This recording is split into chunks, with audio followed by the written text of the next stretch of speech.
कानूनों को लेकर किसान नेताओं से बातचीत में सरकार सख्त होती दिख रही है। आज की वार्ता में सरकार की तरफ से साफ संदेश दिया गया है कि जब तक 1.5 वाले प्रपोजल पर किसान विचार नहीं करेंगे तब तक बातचीत संभव नहीं है। कृषि मंत्री नरेंद्र सिंह तोमर ने किसान नेताओं से कहा है कि हमने अपने सम्मान में प्रस्ताव दिया था, आपके सम्मान में प्रस्ताव दिया था, आप निर्णय नहीं कर सके। आप अगर किसी निर्णय पर पहुंचते हैं तो सूचित करें, इस पर भी हम चर्चा करेंगे। वहीं किसान नेता राकेश टिकैत ने कहा है कि किसान आंदोलन जारी रहेगा, हालांकि इस दौरान किसान संगठन केंद्र के प्रस्ताव पर विचार करेंगे। किसान रैली को लेकर दिल्ली की तर्ज पर जयपुर में भी तिरंगा परेड होगा। यूथ फॉर किसान 25 जनवरी को परेड की अगुवाई करेगा। इसके तहत प्रत्येक गांव से 5 ट्रैक्टर भेजने का फैसला लिया गया है। पीसीसी चीफ डोटासरा ने कहा है कि 26 जनवरी को किसानों की ट्रैक्टर रैली का कांग्रेस समर्थन करेगी। साथ ही राज्य के किसानों से भी ट्रैक्टर रैली में समर्थन देने का आह्वान किया। मुख्यमंत्री अशोक गहलोत केरल पहुंच गए हैं। सीएम अशोक गहलोत का कल केरल में प्रवासी राजधानियों के साथ संवाद का कार्यक्रम है।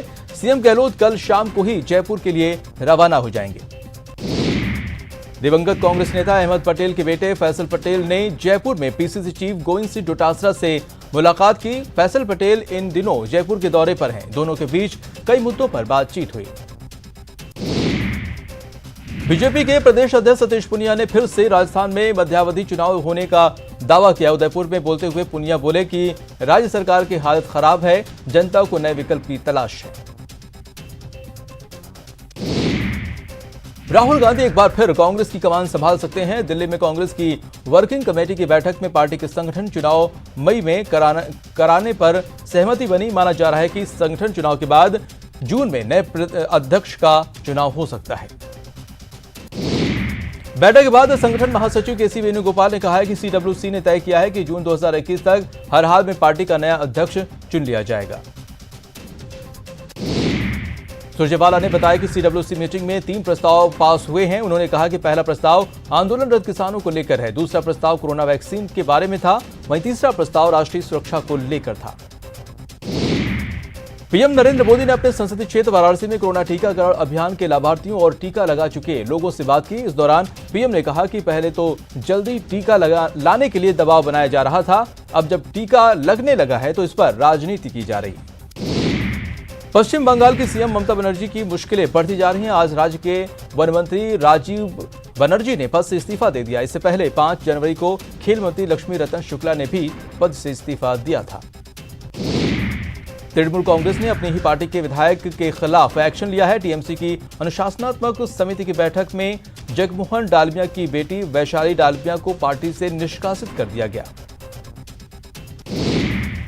पश्चिम बंगाल में चुनाव आयोग के अधिकारियों ने सभी दलों के नेताओं और आला अधिकारियों के साथ मुलाकात की, जिसके बाद मुख्य चुनाव आयुक्त ने बताया कई दलों ने राज्य में कानून व्यवस्था को लेकर सवाल उठाए। यूपी में बीजेपी के ऑफिस में भगवान राम की मूर्ति की स्थापना की गई। नड्डा ने पूजा अर्चना के बाद इस मूर्ति का अनावरण किया। जेपी नड्डा ने पूजा अर्चना के बाद इस मूर्ति का अनावरण किया। सीएम योगी भी मौजूद रहे। अमेरिका में नए राष्ट्रपति जो बाइडेन के सत्ता संभालने के बाद भारत के लिहाज से 2 पॉजिटिव बयान आए हैं। व्हाइट हाउस ने कहा है कि कमला हैरिस के वाइस प्रेसिडेंट बनने के बाद भारत और अमेरिका के रिश्ते पहले से ज्यादा मजबूत होंगे। राजस्थान विधानसभा का बजट सत्र 10 फरवरी से शुरू होने जा रहा है। राज्यपाल कलराज मिश्र ने मंजूरी दे दी है, जिसके बाद राजस्थान विधानसभा सचिवालय अब सत्र से संबंधित अधिसूचना जारी करेगा और सदस्यों को सूचित करेगा। प्रदेश में अब ब्लॉक स्तर तक स्टेट ओपन के संदर्भ केंद्र होंगे। प्रश्न पत्र अब माध्यमिक शिक्षा बोर्ड नहीं बल्कि स्टेट ओपन बोर्ड तैयार करेगा। SC/ST छात्रों की पढ़ाई का खर्च भी सरकार उठाएगी। अलवर में पुलिस ने एक सोनी बिल्डिंग में ही हुए बच्चे का सनसनीखेज ब्लाइंड मर्डर का खुलासा करते हुए शातिर आरोपी को गिरफ्तार किया है। आरोपी ने कुकर्म के बाद गला दबाकर बच्चे की हत्या की थी। पिछले 24 घंटे में देश भर में कोरोना के 15,545 मरीज मिले हैं, जिसके बाद कोरोना मरीजों का आंकड़ा 1,06,25,000 को पार कर गया है।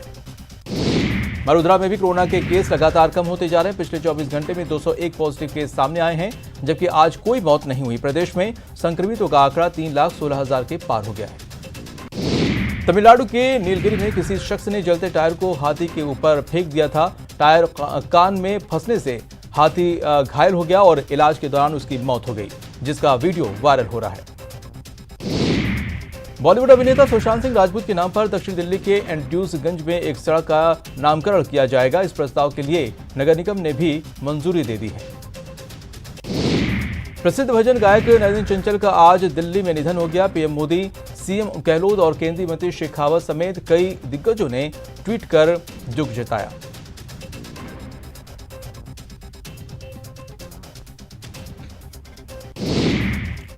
और अब खबर